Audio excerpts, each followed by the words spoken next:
Hello, everybody. I want to welcome you to a little special edition 10-minute, the emotions of toilet training. For the full CEU, you can go over to the fantastic PFA SBT Thinkific page, and the full CEU will be posted there. But I thought that I would just use this as a recording method, and so people could have access to this quick 10 minutes. So I've shared my screen and we are going to jump right in to the emotions of toilet training, which there are so many that are involved. I will run through a quick shared purpose matrix. Really for this, it'll be kind of like an individual matrix as I'm kind of here on my own presenting. And I forgot to introduce myself. I'm Rosalie Prendergast. I'm a board certified behavior analyst from Eclipse Therapy and the Happy Medium approach. I love collaborating with the PFA SBT group. They're a wonderful, amazing group of clinicians doing wonderful things to move this field forward. So here we go. I'm going to start off in our bottom left-hand quadrant. Who or what is important to you in our shared purpose when we think about toilet training? The individual, the caregivers, the RBTs. And I think of that especially when I think about kind of male RBTs too, right? I think that's a big distinction to make here. Funders, community locations, and actually schools come up here too. There are some schools that really restrict children to potty training, like having to be potty trained in order to access that education. And then I'm going to run over to the yucky stuff. Oh, frustration happens. Fear. Is this ever going to get done? I think tired shows up a lot. Potty training is just exhausting. Tired all the time. I think also some yucky stuff that shows up and gets in the way is like the rules. Like this should go faster. Rules get in the way. What are some behaviors that you might see or hear me using to get relief from that yucky stuff? Quit. Just stop. Stop toilet training. You might see me take a few deep breaths. Tag out is another kind of relief move, I think. Tag out for a new person, for someone else to give it a try. Tag out maybe a little bit of yoga, maybe some adult beverages after the kids are in bed, things like that. All right. What behaviors would you see or hear us using to move towards what's important to the group, which is getting that individual space where they're fully toilet trained? Persistence, you're going to see. Collaboration, reaching out to medical professionals. If things aren't going well, willingness to maybe try a different way. Does that kiddo need to sit on the toilet backwards? Do they need to pee standing up in a little container for a little bit? Do we need to do something, really creative with that diaper to support them in feeling comfortable and confident? All right. I think that's a nice, quick shared purpose matrix. I know I'm going to have a chance while we're talking for this 10 minutes to kind of see this stuff showing up for me. And maybe you will too. Or maybe you'll have other stuff show up. So when we think about potty training, like, why is it so hard? It is so hard because body awareness skills are challenging. How do we connect that fullness of bladder to the fact that this is what we do when we go to the toilet, right? We can't manipulate that bladder. Attending skills. How well does that individual attend to those body sensations that show up? Can they inhibit doing something else so that they can go to the restroom? Can they inhibit playing that favorite game, watching that favorite video, having that preferred conversation with their favorite person? We've got communication skills that are challenging, right? We've got speaking individuals and non-speaking individuals and how we initiate potty. Sometimes we have individuals that come up with idiosyncratic ways that people who are close to them know that that's an initiation for the bathroom, but others aren't aware of it. Distress tolerance. How comfortable are we carrying emotions that are uncomfortable for that individual? It's kind of scary doing something new. The toilet's loud. the bathroom's echoey, the seat is cold when you sit down on it. All of those distress tolerance pieces play into potty training. Fine motor skills in being able to support yourself in autonomously, I can't say that word today, autonomously getting yourself undressed, on the toilet, off the toilet, with those fine and gross motor ways. And then going number 2 is way harder than number 1. It almost always takes a lot longer for that number 2 than that number 1 to come along. It's just different. If we switch over to the caregiver side of things, it's a change in routine, right? It's a wanted change in routine, but it's a change, right? That's challenging when we're thinking about a household, caregivers, people who may have the same goal but achieve that goal differently. It's a massive increase in response effort, paying attention, noticing, whoa, I gotta pause what I'm doing, and I gotta stop and take them to the bathroom. There's potentially multiple failed attempts, prior attempts at potty training, because it just can get so hard. So we've got that history to contend with, the history of this is so aversive. It was so aversive, I quit last time. Then we've got mental health challenges, right? Parents, caregivers, they're humans too. They could have some OCD that make it really challenging to have accidents in the house, anxiety about, whoa, what if we don't make it to the toilet? My brand new carpet. And there's a whole set of distress tolerance things for them as well. Can I tolerate accidents? Can I tolerate days without success? Can I tolerate setbacks where, man, we're there, we're in underwear, we're doing awesome. Oh man, we had a day where we put pull-ups back on. Perseverance and time. Those are all kind of those challenges that show up for caregivers, and there might even be more. So how can we support noticing those light and heavy emotions that show up, right? We know light emotions are going to show up when we have success, especially when we have sustained success, when we meet that kind of independence, right? Or that I don't want to use, I guess I should have used the word autonomy there. And I'm actually going to change that right now, because some individuals, we're looking for autonomy, not necessarily full independence.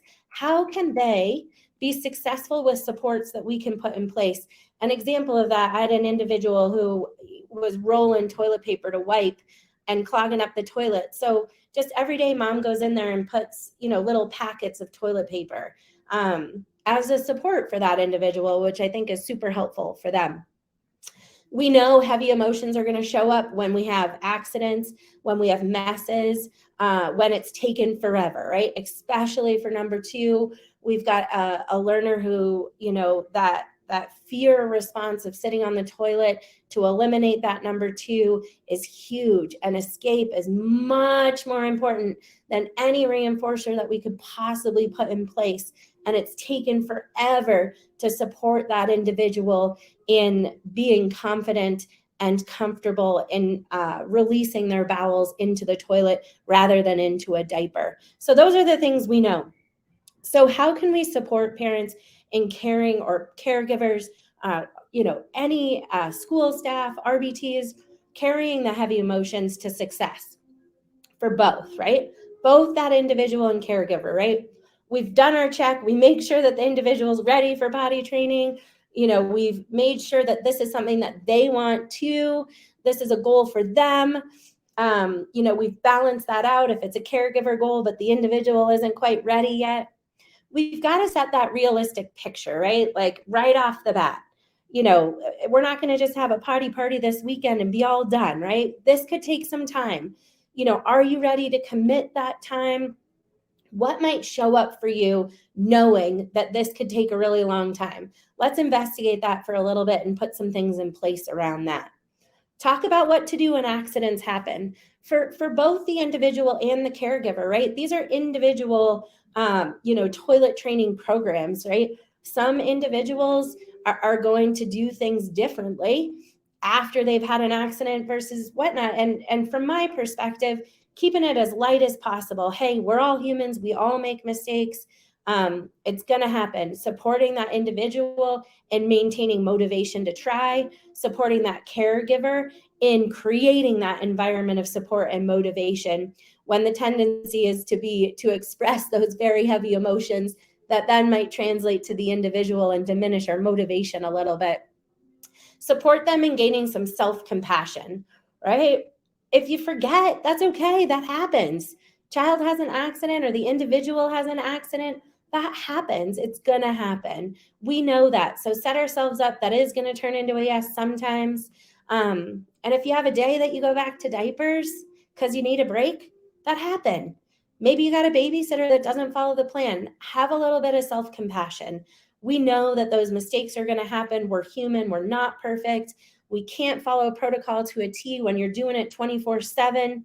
Have some self-compassion when those things show up so you can carry those emotions and move on to the next day or the next opportunity to have some success with the toilet. Balancing with success, noticing the small wins. It is so challenging during potty training to notice the small wins. Those times where, the individual's like, I gotta go, but they don't quite make it to the bathroom. You gotta remember there are so many chains of behavior in here, right? You've got to notice the sensation, you gotta go. You gotta inhibit what you're doing.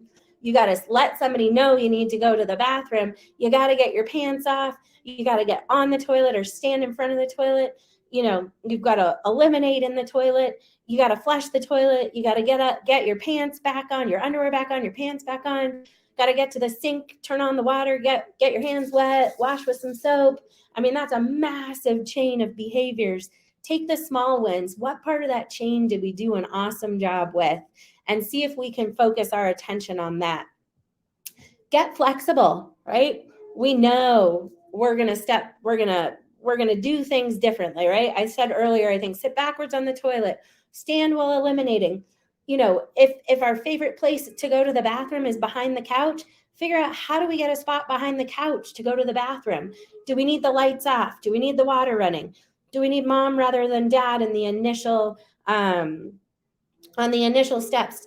Can we shape to kind of sitting on the toilet with a diaper, where we cut a hole in that diaper? I mean, what can we do to support that individual in getting on that toilet, moving towards that toilet training goal, rather than kind of under that aversive control of, I got to do this and I can't do it and I want to run away and escape. So get flexible, think flexibly. What are the pieces that are aversive for this individual and how can I make them more appetitive by being flexible myself with some creative thinking? Most importantly, honor assent withdrawal. Check in. Is this individual ready? If they are, awesome. If they're not, let's back up and think about what we need to do. What part of the routine is reliably evoking that assent withdrawal? Can I change that aspect that goes with our get flexible section? Can we change that so that we can make it more repetitive to move towards that toilet training goal, that potty training goal? And can I just look at it different? Like, do I just need to look at this different and program a little bit differently? And do not forget kind of medical rule out. Sometimes when we're having a really hard time, medical rule out is key. Got to check in with that pediatrician. Hey, what are we hitting up against here? Do we need to back up to something that's kind of more, medically related, body related? What do we need to do there? And then keep up the persistence. We know it's new and different. We know that individuals have practiced going in diapers, sometimes for a really long time, sometimes not for that long. It's a big change. It's a change for the family, change for the individual. We know that there's going to be steps forward and backward. We know those heavy emotions. We might want to toss them off and say, hey, I need to quit this. I need to quit. But it is important to remember that it is a game changer for everybody. If you can carry those emotions with you, it is a game changer when you get there. And some individuals getting there might be they have a potty schedule. This is our toileting schedule. Other individuals are going to get where they take themselves to the bathroom. Remember, it's all about their values, autonomy. Parents might be, or caregivers might be interested because, save money, it's cleaner. That feeling of success might be the value attached, but whatever that value might be, tapping into that value so that they keep up that persistence, so that they can carry those heavy emotions that show up, that always goes into any toileting program. They're just challenging. Anyway, there's our quick 10 minutes. Again, if you're looking for the CEU, you can go over to the Thinkific page of the PSA SBT group. Penny Holloway organized this and is just spectacular. Definitely go over there and check out their other CEUs as well. And thanks for joining me for a quick 10 minutes.